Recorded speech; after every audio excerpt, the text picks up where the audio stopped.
Hey guys, my name is Samuel Jimenez, elder at First Church in Charlestown. This is the Reason for Hope podcast. Proverbs 1:7 says, "The fear of the Lord is the beginning of knowledge, but fools despise wisdom and instruction." The reason this podcast was created, it seems that there is a lot of evidence, a lot of information out there that would contribute to the idea that there is no evidence for the existence of God. If you are an atheist or if you are a Christian who's gone to a public school, you've probably heard that science does not support religion. It doesn't support the existence of God. Truth is on the side of science.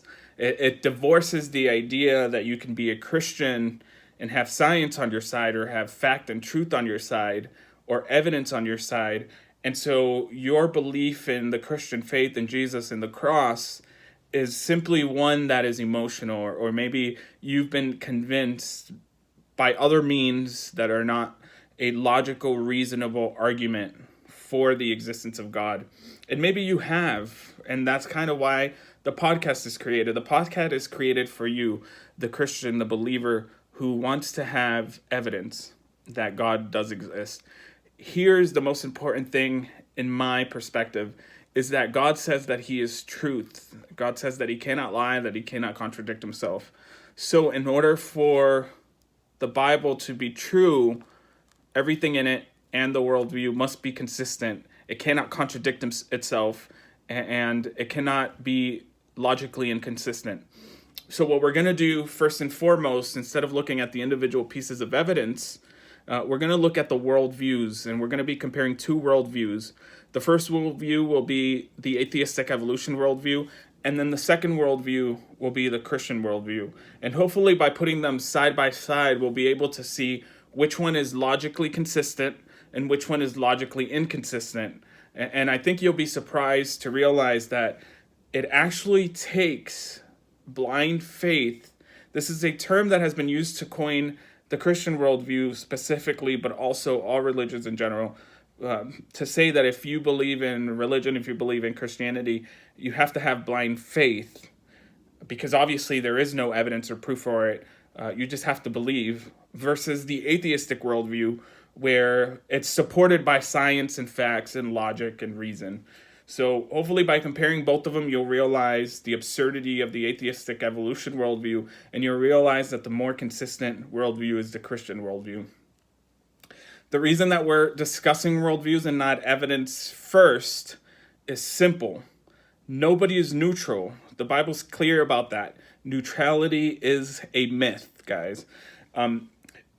Basically what it is the idea that when we're born neutral, right? We don't know what we want. We don't know what we believe in. And so somehow along the way, as we grow older, we consider the evidence for both sides, and then we make a logical decision for that, right?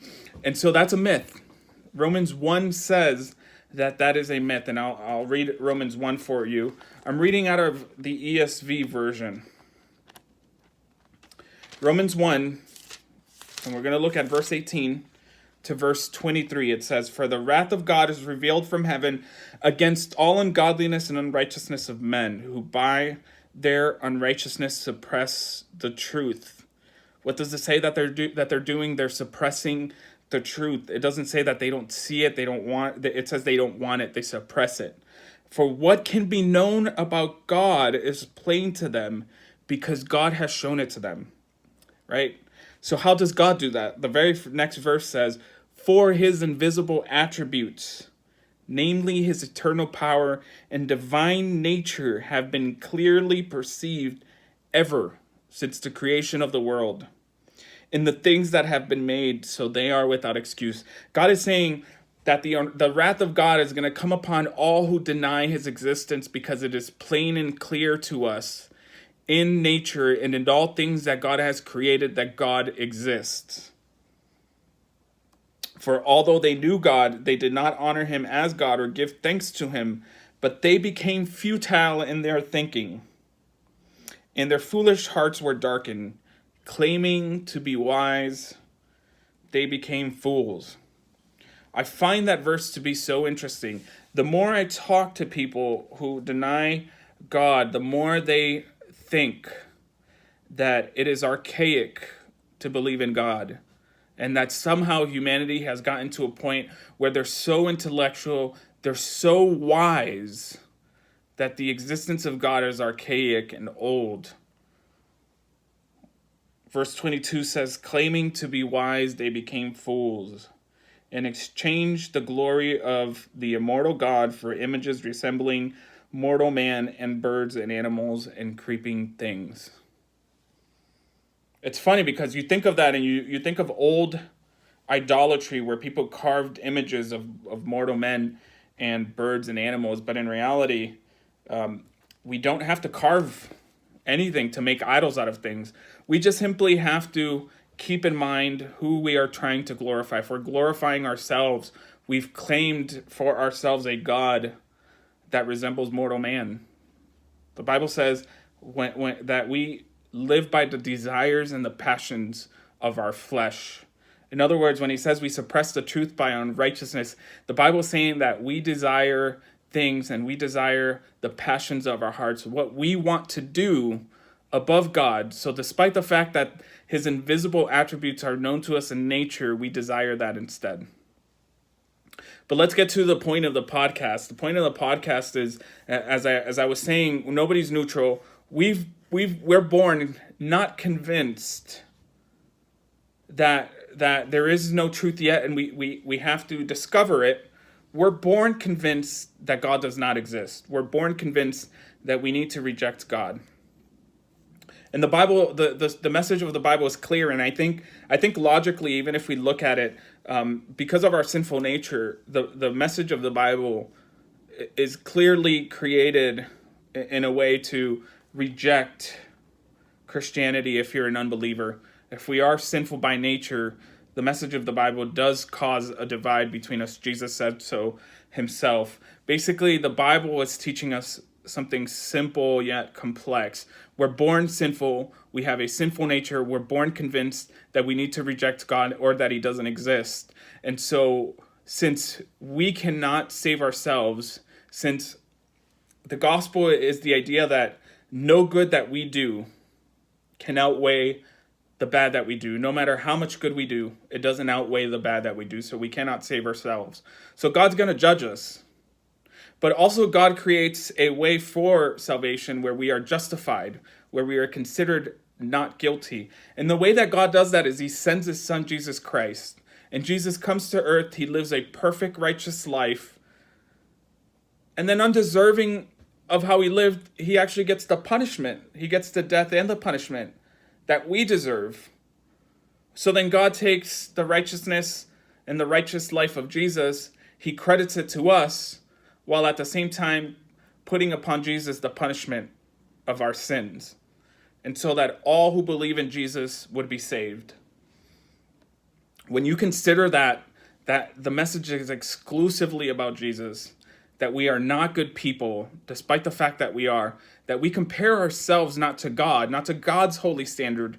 We look down the street and we go, hey, we're not as bad as that guy. So why wouldn't God accept me as I am? It causes us to reject God. There's clearly an emotion reaction to the message of Jesus, but it is never, unless God changes our hearts, it is never the desire to follow Jesus. I'm saying all of this so that we can get an understanding of the lack of the myth of neutrality that exists when we are born. And so we must judge not on the single pieces of evidence. If we aren't neutral, when we look at a single piece of evidence, this is what we do. Let me give you an example. Scientists test for carbon-14. It's also known as C14. It's a radioactive isotope. And they test samples, like geological samples. They test it to see how old the sample is. After about 50,000 years, C14 is undetectable. So scientists can test how old a sample is up to 50,000 years. This is how we've known how old certain things are, certain fossils are, because they're able to test it for carbon-14, and they can determine this is 20,000 years old, this is 30,000 years old. The highest they can go is 50,000. Well, scientists also claim that dinosaurs were around 230 million years ago to 65 million years ago. Recently, they found dinosaur bones, and I don't know why they decided to test for it, but they decided to test for C14. And it's not just one bone, it's several bones from several different dinosaur eras. I love dinosaurs. I love reading about them. Every single time I go to DC, we've gone to see the dinosaurs. I haven't gone since I was little, but I remember going to that and loving it. Recently was at Chicago's, I can't remember the name of the museum, but went to see the dinosaur stuff, loved it. And so we know that according to science, they were around 230 million to 65 million years back. They tested it for C14, and then they found some C14, which only dates back 50,000 years. So as a believer, you might say, well, that absolutely proves that dinosaurs were around maybe 50,000 years back at the latest, but definitely not 65 to 230 million years ago. The atheist who already believes what they believe is not going to be convinced by the single piece of evidence. What they do and what we do as Christians, when we see a single piece of evidence that doesn't agree with our worldview, and we're all guilty of this, not just the atheists, we're all guilty of this. We look at the single piece of evidence and we say, maybe there's an explanation for it. And we come up with a justification, a theory, a way to explain why that single piece of evidence doesn't line up with our worldview. And since we're both guilty of it, the best way that we can do, the best thing that we can do is to consider both worldviews and see whether it is consistent internally with what they say they believe. So we'll be exploring several different topics on this podcast, and I'll explain 3 topics that we will be considering. And these 3 topics are going to easily, I think, will easily determine whether what one says they believe is exactly how they behave. The first topic that we'll be talking about is morality, and I won't be covering it all in this episode. I'm just introducing it. Next episode, we'll go full length into it. I'll try to keep it short, but we'll definitely explore how morality fits in line with the atheistic evolution worldview and the Christian worldview. To give you a little bit to go on here, basically what it is morality is the idea of good and bad. When an atheist says, an atheistic evolution teaches us that creation or the existence of nature, the material world, came at the Big Bang, right? And it came with no purpose. It was a grand cosmic accident, cosmic in proportion and cosmic in that it happened in the cosmos. So there was this accident that happened. It didn't happen with order. It was out of chaos. It didn't have a purpose. It didn't have a value. It didn't have a reason. It just happened. Do you think that an atheist behaves that way in his everyday life? When an atheist argues for the protection of the environment, for the protection of endangered species, when an atheist evolutionist acts in a way that is undignified when one human being kills another human being, are they consistent when they say that nature is chaotic, that there's no reason for it, that there's no value to it, that it was accidental, that we're simply here, we die, and life continues? Are they behaving in that manner? Or is it inconsistent with what they say they believe? The Christian, on the other hand, says, no, it wasn't an accident. It wasn't created out of, we weren't created out of chaos. Nature, the world, the universe wasn't created out of chaos. It was created with order by an orderly God, with a God who created us with a purpose, with a reason, with value. And when we act in protection of the environment, when we act in protection of the planet, when we act in protection of other human beings who are strangers, complete strangers to us, we behave in a way that's consistent. When we see the Twin Towers being hit and killing thousands of people, we behave consistently with our worldview. Let me be clear. I'm not saying that an atheist cannot be good. I'm not saying that atheists don't feel the pain or the hurt when one human being kills another human being, or that they don't believe in justice. What I am saying is that despite the fact that they say with their worldview that those things don't exist or they don't have a justification for it, they still behave as if they do, which should show us the inconsistency of the worldview. Not that they can't, just that they behave inconsistently. I know many atheists, and I have many atheist friends who are good people. They love people, they love the planet, they love, and they're good people. So I'm not saying that they can't be. The other thing that a worldview cannot be is internally inconsistent or self-defeating. That's what I wanted to say, self-defeating. So if you've ever talked to an atheist, they would say that morality is subjective or relative. And the idea is simple. What's good for me is good for me. What's good for you is good for you. And the interesting thing about that is that usually it's followed by the quote, you don't enforce your moral code on anyone, or don't enforce your moral code on me. But that's a self-defeating statement, right? When you say what's good for me is good for me and what's good for you is good for you. So if I am a thief, if I'm hungry and I have to feed me and my own, my family is starving, we have no money, I'm out of a job, and I consider the risk and I say to myself, if I steal from this person who has more, if I break into their house and steal for them so I can feed my family, this is good. I consider that to be good for me.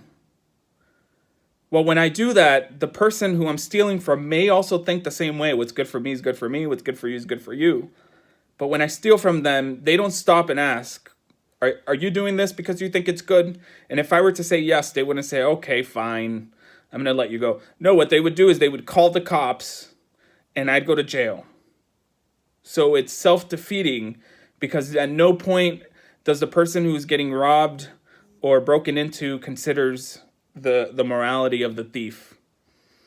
It's inconsistent. And we'll consider this from a perspective of a determinist. This is the Stephen Hawking's view, where nobody has free will. It's all kind of determined by your chemical reactions to stimuli. Why that's inconsistent when somebody behaves in a way that throws somebody in jail. We'll consider why it's inconsistent with the empiricist worldview I observe, and therefore why that's inconsistent with morality. And we'll also observe why just even laws are inconsistent. Basically what we're saying with every law that we pass as a society, we're saying we believe this to be objectively morally good. So subjective morality is a nice concept, but it's not a practical one. When put into practice, it just doesn't work. Nobody actually believes it. If they did, they wouldn't behave the way that they do. They're morally inconsistent. When the Christian says God is an objective giver, the giver of objective morality, he's being consistent. That thief has done something wrong always, no exception to the rule, and stealing from somebody will always be morally wrong. And the Christian is consistent when he says that regardless of the situation. Next, after that, we'll explore laws of logic. Laws of logic are universal. They're not material. The materialistic evolutionist worldview can only account for that which is matter and material. So we can say matter acting on matter evolves into a different type of matter, but they have no explanation for laws of logic. Laws of logic are intangible. You can't hold them. You can't see them. You can't touch them. They're not there for us to see. And so we only know that they exist because we see them in action. And we know that laws of logic are universal. So I say 1 + 1 = 2 in the United States. If I go to India, I don't have to worry and say, I wonder if 1 + 1 = 2 there. They're always the same. They never change. They're invariant. And there's never an exception to the rule. So they always remain the same. when an atheist talks about laws of logic, they behave as if they exist, but there's no justification for it. The Christian, however, says God is truth, God is immaterial. So in our worldview, there is a justification for immaterial things like morality, which is also immaterial, like laws of logic. And then also, God is universal. So are laws of logic. Laws of logic are universal. God is unchanging. So are laws of logic. They never change. So we're pretty consistent in our worldview when we say laws of logic exist. And then thirdly, uniformity in nature. And this one's a complicated one. It's a little bit difficult to explain and difficult to understand. Basically what it is, it's the idea that the future will be exactly like the past. In other words, I'm sitting in a chair right now. When I stand up, I know that I'm not going to float into the sky. I know that gravity will hold me to the floor and that won't change. I know that to be true because the Bible says that Jesus holds all things together and he carries them to their intended purpose. He created the universe and the laws in it. So I'm consistent in saying that the future will be exactly like the past. The atheist, on the other hand, does not have a justification for that. There's an atheistic philosopher named David Hume. He might have been a Gnostic, but this is his most known dilemma in philosophy. He basically says you cannot say that the future will be like the past because of the past. In other words, you can't say that the sun will rise in the east today and tomorrow because every day of our lives it's risen in the east. It's not a good argument. It's not a permissible argument to say that the future will be like the past because of the past. And I'll explain more why that's not a logical argument, and I'll use David Hume's theory as to why that's not a logical argument, and I'll explain more about that. So, the atheist says they behave one way, or says they believe one thing, and they behave another way. Why is that? Again, the argument is not that atheists are not logical, or that they don't believe in logic or reason, or that they don't believe in the principle of induction, which is the future will be like the past, and that they're not morally good people, or that they can't be. The argument is they have no justification for it, their worldview does not account for those things, and yet they behave like they do. They're being inconsistent with what they say they believe. The Christian, on the other hand, is being consistent with what they say they believe. So why do they behave in a way that's inconsistent with what they say they believe? And the answer is simple. Despite the fact that they say they don't believe in that, they're still living in God's world. So God's world, God's rules. And there's one way to prove that using the Bible. I read Romans 1 and we see that it says that God created us, his invisible attributes are in nature. So when I said God was universal, laws of logic are universal. That's visible in his invisible attributes, visible in nature. When we say that morality exists, we see God's invisible attribute of good and bad and determining that objectively. We see that in ourselves when we determine what is good and what is bad, and we have that scale, that standard to judge from, and we behave in certain ways. So we see those things in nature. They're living in God's world, God's rules. To give you another example, when one human being kills another human being, what's the reaction? Whether you're a Christian or an atheist who believes in evolution, what's the reaction? It's indignation, right? People are indignant. They feel like the dignity of one human being was violated by another human being. And yet, it's in contradiction to what they say they believe. I will include some Dawkins quotes where he acknowledges exactly that there is no purpose and no value to creation. The universe itself has no value and no purpose. I will include those in the next episode. But God's rules apply here. So when Notice something interesting. When any animal in the animal kingdom kills one of its own, it kills a lion for territory. And then once it takes over the territory, it kills all the offspring of that lion, and it takes all the female lionesses or all the lionesses for himself. Nobody is crying out for the justice of the slain lion. Nobody's crying out to put that lion in jail. Nobody wants to see the death punishment, the death penalty for that lion.